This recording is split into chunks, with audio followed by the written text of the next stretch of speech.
Olá pessoal do canal Cotidiano, aqui quem está falando é o Gabriel e hoje eu vou falar um pouco sobre as regras da ABNT para o seu trabalho de conclusão de curso. Então, a primeira dica que eu dou para quem vai iniciar o seu trabalho de conclusão de curso é ajustar as margens do teu trabalho. Então, como é que a gente faz isso? Essas margens elas têm que ser de acordo com a BNT, direita e inferior 2 centímetros e esquerda e superior 3 centímetros. Então vocês vão lá no Word, na sua página do trabalho, clica aqui, ó. Inicialmente a página do Word vai aparecer dessa forma. Vocês vão em layout de página, margens e margens personalizadas. Ele diz o seguinte, que é direita e inferior 2 centímetros e superior e esquerda 3 centímetros. Não vai estar nessa numeração quando vocês abrirem a página, porque a configuração do Word é outra. Então, como esse trabalho já está configurado, ele já está dentro das normas. Vocês vão dar OK e a página já vai estar configurada, certo? Outro ponto que eu acho importante logo no início do trabalho é configurar também a fonte do teu trabalho. Nesse caso, só pode ser Times New Roman ou Arial tamanho 12, certo? Nas citações com mais de 3 linhas e notas de rodapé, legendas e tabela, a fonte deve ser tamanho 10. Então, isso é uma observação bastante importante. O itálico, que é essezinho aqui ó, da página do Word, ele só pode aparecer, segundo a BNT, nas palavras de outro idioma. Então, se você usar palavras como empowerment, que é uma palavra ultimamente bastante utilizada no meio acadêmico, essa deve ser em itálico. Tudo bem? Sim, mais uma vez, outra configuração importante são os parágrafos / espaçamento entre linhas 1,5. Então, na página do Word, você vai ver aqui ó, essas duas setinhas nessa aba aqui, ó. Você clica e aqui tem 1,15 e 1,5. Então você já deixa configurado para 1,5. Espaçamento, isso é o espaçamento entre linhas. Tudo bem? Então, deixa eu ver se tem mais alguma coisa importante aqui. Bem, não. Então, dando início agora à própria estrutura do nosso trabalho. O trabalho é um trabalho acadêmico, ele deve ter capa, folha de rosto, folha de aprovação, dedicatória e agradecimentos, resumo, lista, sumário, introdução, desenvolvimento, conclusão, referências, apêndice e anexo, certo? Então vamos lá. O que vem a ser, e isso são divididos em elementos pré-textuais, que é justamente a capa, folha de rosto, dedicatória, resumo, lista e sumário, ou seja, é tudo aquilo que vem antes propriamente dito do teu trabalho, tá? Então a capa, ela deve ter o nome da instituição, curso, autor, título do trabalho, cidade e ano, tudo bem? Muito semelhante a essa daqui, ó. O nome da tua universidade, do teu programa, teu nome, o nome do teu trabalho, o título e o ano, tá? Após a capa, você vai escrever sobre a folha de rosto, que vem apenas o teu nome, o título do teu trabalho,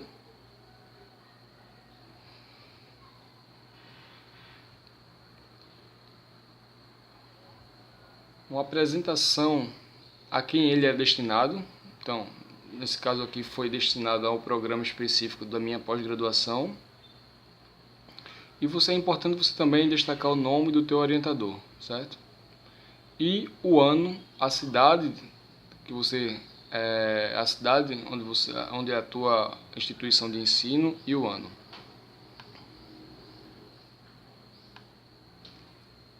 Pois bem, dando continuidade, ainda na capa, o espaço entre o nome da instituição e o nome do curso é de aproximadamente 3 enters. Então, você vai escrever o nome do curso, da tua instituição, dá 3 enters e colocar o teu nome.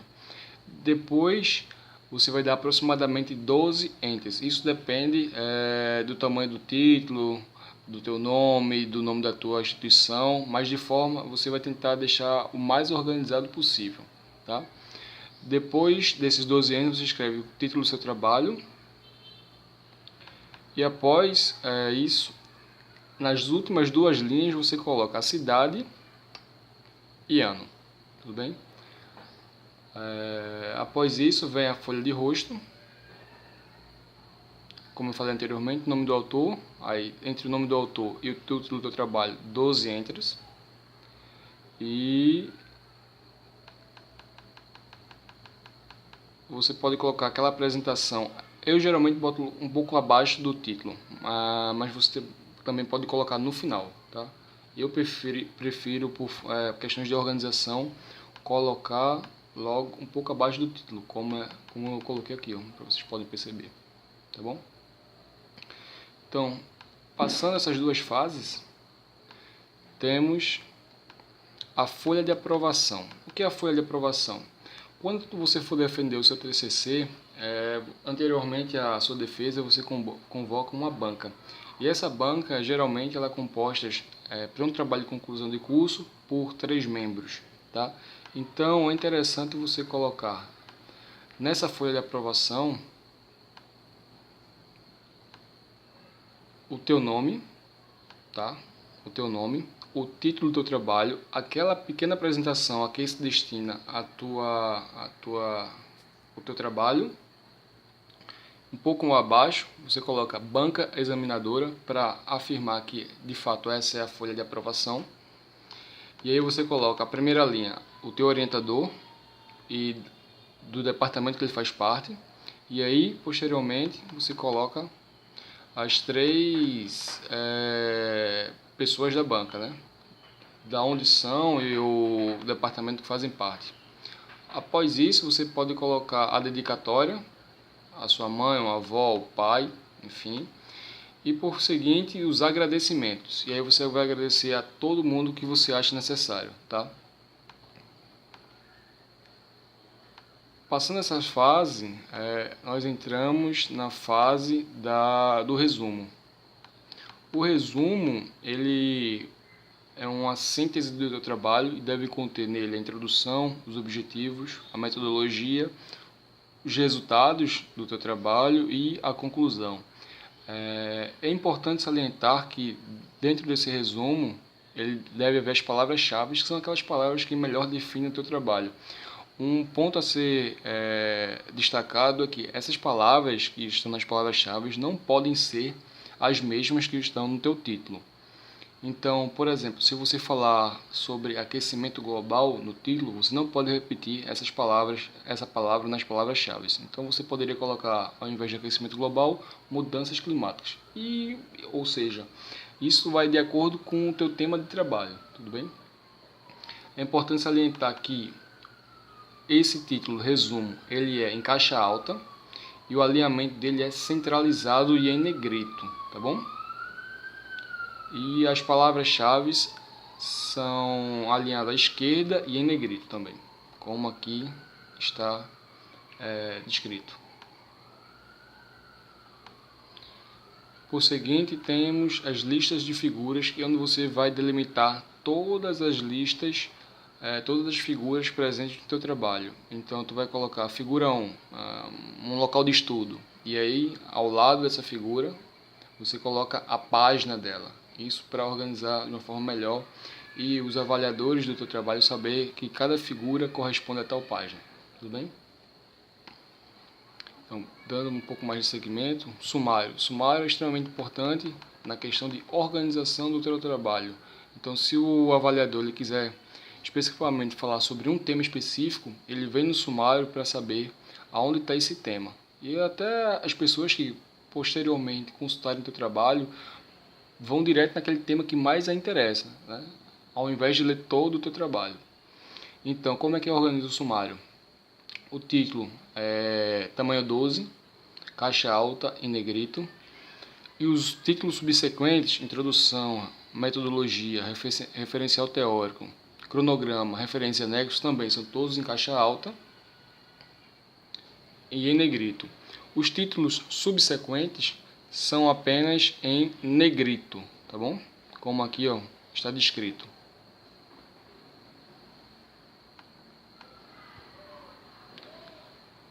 Passando para os elementos textuais, que são a introdução o desenvolvimento e a conclusão, na introdução, que é o primeiro ponto do teu trabalho,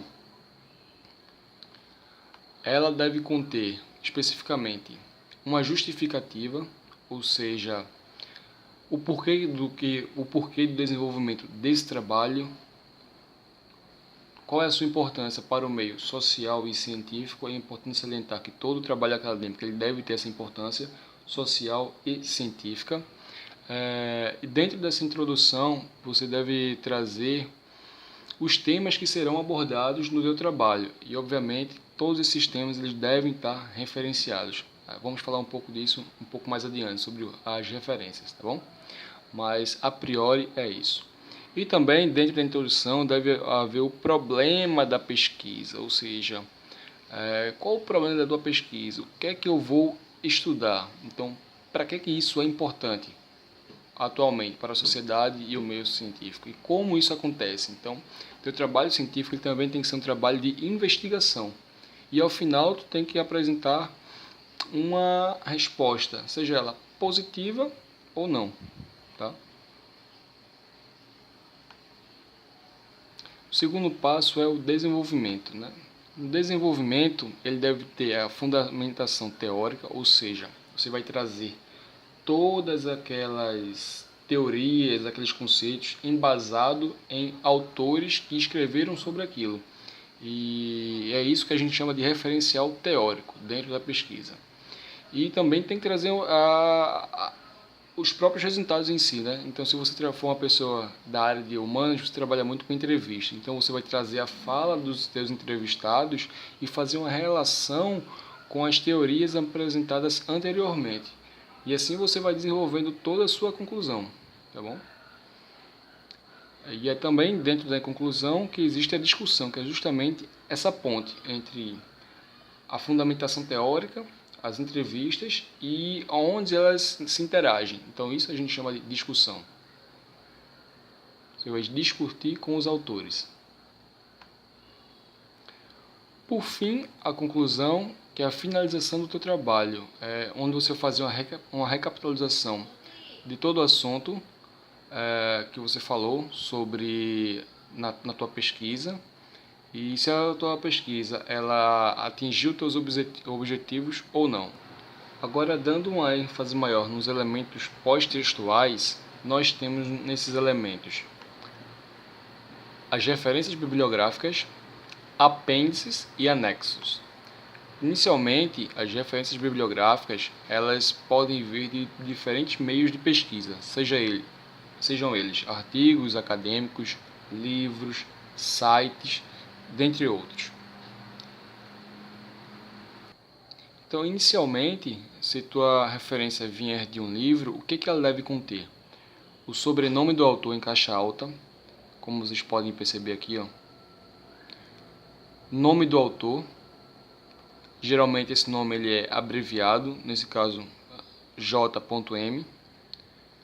Título em negrito do nome do livro, nesse caso Microbiologia, e por conseguinte a edição do livro, segunda edição, a cidade, São Paulo, a editora, essa editora que vocês podem perceber, e o ano.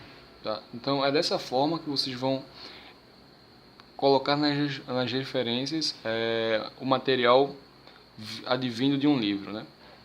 Então, site. O que é que deve conter numa referência quando você tira ela de um site? Sobrenome do autor, como vocês podem perceber aqui. O nome do autor, vocês podem escrever por extenso, mas geralmente coloca-se apenas a inicial, você abrevia colocando apenas a primeira letra. O título do texto, o link da onde você tirou a informação, nesse caso aqui, viacarreira.com, a data de acesso,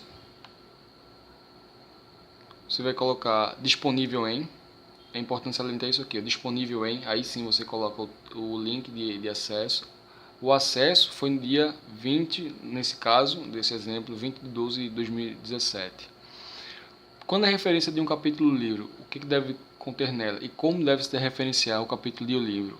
que é um pouco diferente da referência do livro. A mesma coisa, basicamente a mesma coisa referente à questão do autor. O sobrenome do autor em caixa alta, o nome do autor, nome do livro, o nome do capítulo do livro, perdão, e posteriormente você coloca esse in quer dizer dentro de, e aqui você coloca o título do livro. Nesse caso foi Interações em Rede. In, sendo como autor o Primo, Alex Primo, quando ele bota esse or, quer dizer que há outros autores, né? Ou melhor, esse foi o organizador do título do livro. Por conseguinte, vem a cidade da onde o livro foi publicado, a editora e o ano. Tá? O artigo científico, que é o principal meio de pesquisa acadêmica, uma vez que o trabalho é de cunho acadêmico científico acadêmico. Então, a referência ela deve conter o sobrenome do autor em caixa alta, nome do autor, o título do artigo. Depois disso, você deve colocar a revista no qual esse artigo se encontra. Nesse caso, Revista Brasileira de Engenharia. Versículo e o número da edição. Tá? E por final, a página que se inicia o artigo e se termina o artigo. Tudo bem? Para finalizar, o ano. Tá bom? Análise eletrônica de eventos são aqueles trabalhos que são publicados especificamente em congressos, né? Ou em simpósios. O que deve acontecer? Sobrenome do autor, nome do autor, título do artigo. Esse aqui ele se refere especificamente aos anais do congresso, né? Ou melhor, ao congresso especificamente. Então, nesse caso, Congresso Brasileiro de Mídias Digitais. Aí você coloca o mês que ele ocorreu, o ano, a cidade em que ele ocorreu, né? Nesse caso foi Belo Horizonte, e o local em que ele ocorreu, se tiver disponível. Se não, coloca apenas o ano, a cidade e o ano. E o site, o site que ele está disponível. Nessa hora aqui, vocês tentem colocar o link específico do trabalho, né? Então, vocês abrem o trabalho. Quando abrir o trabalho, automaticamente já abre o link dele, então vocês copiam e jogam aqui. Tá bom? Passando dessa etapa de referências, nós temos os apêndices.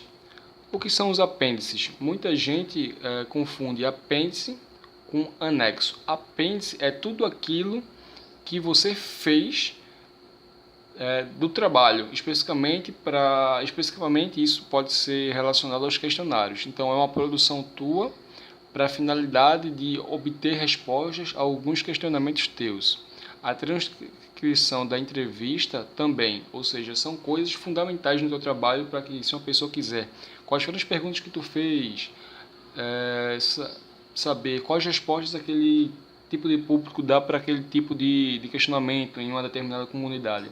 Então isso é extremamente importante para dar uma validade maior aos teus resultados. Então, geralmente coloca-se questionários e transcrições nos apêndices também. E figuras, sendo de sua produção, também podem ser anexados aos apêndices. E os anexos são tudo aquilo que você utilizou no teu trabalho, mas não é de produção tua. Por exemplo, um mapa de violência nos bairros de Janeiro, que é esse exemplo desse trabalho.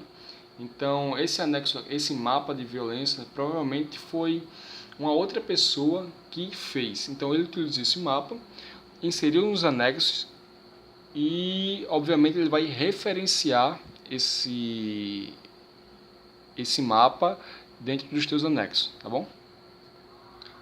Outra coisa que pode aparecer nos teus anexos é o parecer do comitê de ética. Então, as pessoas que trabalham com pesquisas com pessoas, é imprescindível a aprovação do comitê de ética. Na verdade, é obrigatório que teu projeto se passe por um comitê de ética. Teu trabalho sendo aprovado, eles vão te dar uma carta dando parecer e aprovando a tua pesquisa para aquele determinado fim. E aí você coloca esse parecer, anexa esse parecer ao teu trabalho, visto que a banca pode perguntar se o teu trabalho passou ou não pelo comitê de ética. Então, sendo um trabalho de cunho científico, trabalho com pessoas, ele tem que passar pelo comitê de ética. Então, eu gostaria de agradecer a todos vocês pelas visualizações e, se possível, aqueles que curtiram, dá um like, se inscreve no canal, e posteriormente eu vou estar postando outras coisas a respeito de trabalhos acadêmicos, ok? Muito obrigado e até a próxima.